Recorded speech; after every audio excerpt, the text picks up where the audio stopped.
En Égypte, à Siwa, pour demander la filiation à Amon, le prêtre lui a dit oui, il t'a accepté comme fils, c'est plus tard qu'il parle, il t'a accepté comme son enfant sous le nom de corne de bélier. Donc il n'y a aucun doute que cet homme-là qu'on appelle l'homme aux deux cornes, selon la traduction française admise maintenant, c'est Alexandre le Grand. Or, Alexandre le Grand, dans la même sourate, le bon Dieu des musulmans lui donne le pouvoir. Il lui dit textuellement, quand s'est trouvé devant une peuplade qui ne sait même pas articuler un mot, c'est un verset, il lui dit nous te donnons le pouvoir, fais ce que tu veux, parce que le prophète, la prophétie s'est terminée. Il lui dit exactement, ô corne de bélier, ou tu sanctionnes, ou tu seras tendre avec eux. Fais ce que tu veux avec ces hommes-là. Et Alexandre le Grand lui dit, selon les apparences humaines, nous allons récompenser celui qui fait le bien et nous allons punir celui qui fait le mal. Mais c'est seulement en apparence, parce qu'après, il te sera rendu et tu sauras si nous avons bien jugé ou pas. Et c'est jamais ce déplacement du prophète au philosophe roi, Alexandre, n'a jamais été examiné par les musulmans. Or, c'est une notion grecque qu'on trouve dans la République, dans le Phédon, etc. Oui, et on en revient à la question du politique, au fond. Peut-être que la raison est profondément politique. C'est l'idée qu'on ne peut pas donner précisément le pouvoir à celui qui n'est pas élu par le Dieu, en tout cas désigné des musulmans. Une résistance. Et voilà. La résistance s'explique peut-être par des enjeux de pouvoir, et en particulier de pouvoir politique. Vous ne pensez pas, Youssef Sedik ? Dans le livre que je prépare, il y a pire que ça. C'est que ceux qui ont été dans le politique, c'est-à-dire les califes et leurs vizirs, tout au long de l'histoire de l'islam, n'étaient pas, en fin de compte, des Arabes. C'était, et la nuance est très subtile, parce qu'elle est au niveau de la phonétique, c'était des Arabes, des Bédouins. Nous avons vécu sous le politique, ou la politique à l'apostrophe, le non politique, des Arabes. Les Arabes sont fustigés dans le Coran à plusieurs reprises. Ce sont ceux qui n'ont pas de mémoire, qui ne respectent pas le pacte, ceux qui oublient vite, ceux qui dévastent l'espace sans le féconder, ceux qui ne savent pas ce que c'est que la cité. Imagine que cet homme-là qui a fondé l'islam n'a jamais débaptisé un lieu-dit qu'il a conquis ou qu'il a investi. Jamais. Tous les lieux-dits du temps de Mahomet restent les mêmes aujourd'hui en Arabie Saoudite ou dans la presqu'île arabique, jusqu'à la même. Sauf une ville qu'il a accueillie, qui s'appelle Yathrib, il l'a changé, il l'a débaptisé pour l'appeler la cité al-Madina. Le mot qui n'existait pas avant, la notion n'existait pas avant du tout. Il y avait la tribu, il y avait le Qaria, Kuriat, le village fortifié, etc., etc. Mais le mot cité, au sens grec du terme, au sens de police, n'existait pas avant lui. Et ce commencement, cette fondation, qui est très actuelle aujourd'hui, elle peut sauver l'islam de des absurdités des siens et des horreurs des siens, n'a pas été examinée du tout. Pourquoi Mahomet, de son vivant, a débaptisé une ville pour l'appeler la cité? Pourquoi? Et dans laquelle il a érigé une constitution qui s'appelle la constitution de Médine, où toutes les religions pouvaient coexister. Le Destour de Médine, c'est très connu, et même si le texte est apocryphe, mais tout le monde en parle, et surtout que le Coran cite le mot Médine, soit comme nom commun, la cité avec un petit c, soit comme un nom propre, la cité, c'est-à-dire l'actuelle Médine que nous connaissons.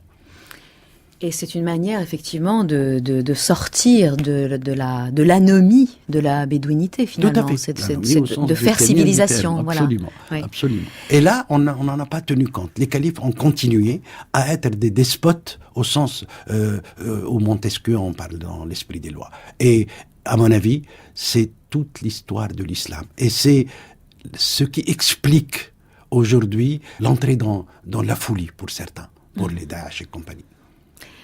Oui, c'est comme une sorte on a l'impression d'un paradoxe tellement fort qu'il a créé une rupture radicale dans la psychologie de certains de certains esprits faibles, finalement. Oui, la fin du 19e et le début du 20e ont donné une petite lueur, mais très vite, les années 30, ça a été complètement enterré. Figurez-vous que dans un verset que Kalthoum chantait, il y avait un verset sur l'éloge du prophète qui disait « Tu nous as apporté l'unicité de Dieu et c'est Socrate qui a fondé ça. » Et on écoutait ça normalement. C'est Socrate qui a fondé l'unicité de Dieu. C'est dans le verset de Shawqi, un très grand poète arabe, parmi les 5 ou 6 plus grands, et qui le disait, que Kalthoum chantait et que tout le monde écoutait sans réchigner. Maintenant, c'est un blasphème. Comment ? Non seulement c'est un blasphème, mais en plus c'est une femme qui chante alors. C'est une femme qui le chantait en plus. Absolument. Alors pour en revenir, Youssef Sedik, à ces thèmes finalement qui sont devenus des thèmes hautement coraniques, mais dont l'origine est peut-être étrangère. Alors en l'occurrence, universelle, comment ? Universelle, voilà, universelle, ou qui viennent d'ailleurs, mais qui ont fécondé finalement l'ici et maintenant du Coran, parce que ce que vous invitez à faire, c'est quand même de le lire comme un texte qui est donné dans le temps, dans le langage des hommes, dans un livre. Vous vous référez même aux théories de la lecture les plus modernes, aux théories du lecteur, en fait, le plus moderne, pour inviter justement à une lecture active et féconde, vraiment. Oui, le mot de fécondité me semble important. En tout cas, voilà, pour montrer qu'il y a cette présence métaphorique très forte, j'ai choisi en fait ce qu'on appelle les versets de la lumière, que vous traduisez, auquel vous donnez le titre de Dieu face claire, et que vous traduisez ainsi dans votre traduction du Coran. Dieu, lumière des cieux et de la terre, sa lumière serait-elle une niche où se trouve une lampe logée dans un cylindre de verre, celui-ci tel un astre au scintillement de perles, dont l'éclat se nourrit d'un arbre béni, olivier ni oriental ni d'occident, d'une huile qui quasiment éclaire, alors que nul feu ne l'a effleuré. Lumière sur lumière. Allahu nuru samawati wal ard. مثل نوره كمشكاة المشكاة فيها مصباح المصباح في زجاجة كأنه كوكب دري يكاد زيتها يضيء لو لم تمسسه نار نور على نور يهدي الله نوره من يشاء. Voilà, alors j'ai tenu à ce que vous ne le disiez en arabe parce que vous parlez beaucoup aussi de la beauté de ce texte, de sa dimension poétique. Alors ce verset, qu'on appelle le verset de la lumière, a été très largement commenté. Oui. Il y a eu des commentaires mystiques, des commentaires de tous ordres, on peut y lire à peu près tout ce qu'on veut, mais peut-être que vous allez nous dire, vous, ce que vous y lisez. En tout cas, on a aussi dit que c'était quasiment une traduction d'un psaume manichéen, et vous y voyez aussi une présence très forte du thème de la lumière dans la littérature grecque. Oui. Moi, quand je commente cette sourate, je la commente entièrement dans Nous n'avons jamais lu le Coran, selon à ma manière. D'abord, je signale qu'elle commence par le coin le plus obscur de la vie humaine. Elle commence par, très paradoxalement, les gens n'ont pas compris, par la fornicatrice et le fornicateur, et puis il remonte vers ceux qui ont été, celles ou ceux qui ont été accusés à tort, celles qui ont été accusées à raison, etc., accusées de fornication, etc. Et puis il remonte vers les gens ordinaires, qu'on reçoit chez soi ou pas, parce que la femme ne doit pas se montrer pour n'importe qui, etc. Et à un certain moment, il s'arrête.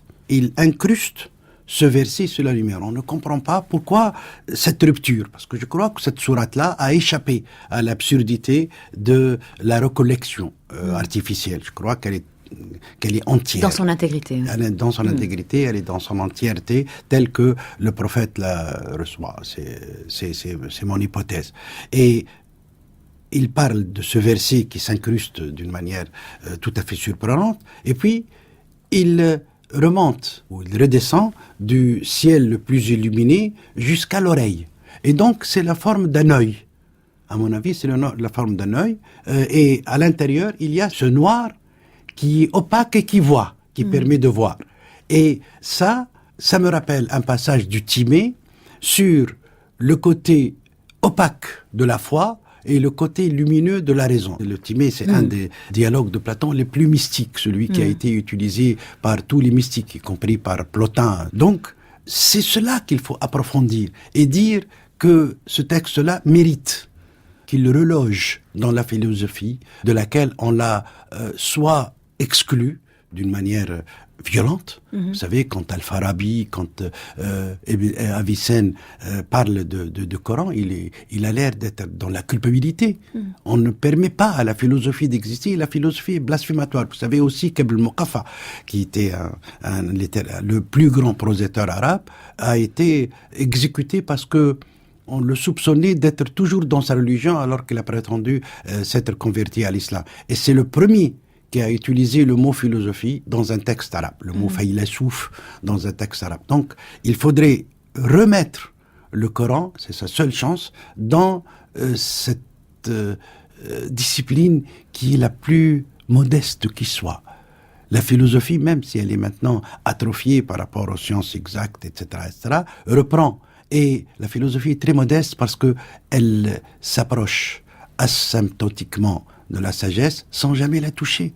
Et donc, elle est le lieu où tous les savoirs peuvent épistémologiquement revenir à la modestie, se faire autocritique, se donner à une remise en question de tous les savoirs. Et combien nous en avons besoin aujourd'hui de remettre en question le savoir avant qu'il ne soit dogmatisé. Oui, à condition évidemment que le philosophe lui-même ne tombe pas dans l'écueil du dogmatisme philosophique. Ah oui. Mais en effet, c'est vrai que la vraie philosophie nous invite à sans cesse aller vers l'horizon de sens sans jamais le forclore. Parce que finalement, c'est la tragédie du Coran, c'est qu'on l'a forclos dans des sens historiques donnés sans jamais autoriser une lecture qui soit ouverte.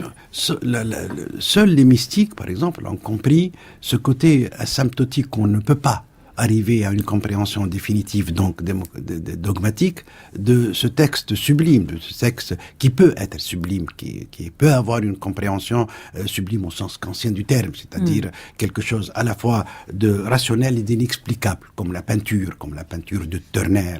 Et seuls les mystiques ont compris que pour ceux qui se contentent d'une fausse rationalité, bon, Dieu est une personne imposante, il a des mains, etc. C'est dans le Coran. Et, la main de Dieu est sur leurs mains, il peut nous tenir entre ses doigts, c'est aussi dans l'imagerie. Mais à la fin, Dieu, il y a un verset qui dit « Rien ne lui est semblable ».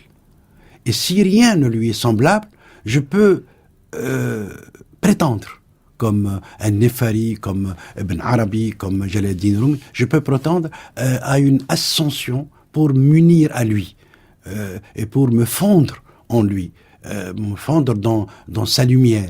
Et ça donne des gens qui sont métaphysiquement laïques avant la lettre, c'est-à-dire je ne m'occupe que de mon salut à moi. Et je m'occupe de mon salut, je le construis à ma manière, dans ma sensibilité, et je ne l'impose à personne, même pas à mes enfants.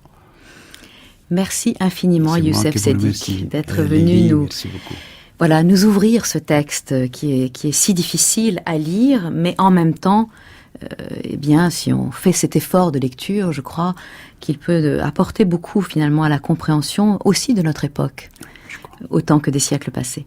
Je rappelle le titre des 3 ouvrages publiés aux éditions de l'Aube qui m'ont servi pour la préparation de cette émission.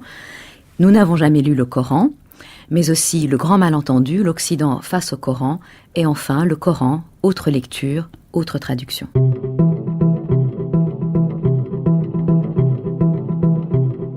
C'était les discussions du soir par Lélie Anvar. Attaché de production Thierry Beauchamp, réalisation Clotilde Pivin, avec aujourd'hui à la prise de son Jean-Louis Deloncle.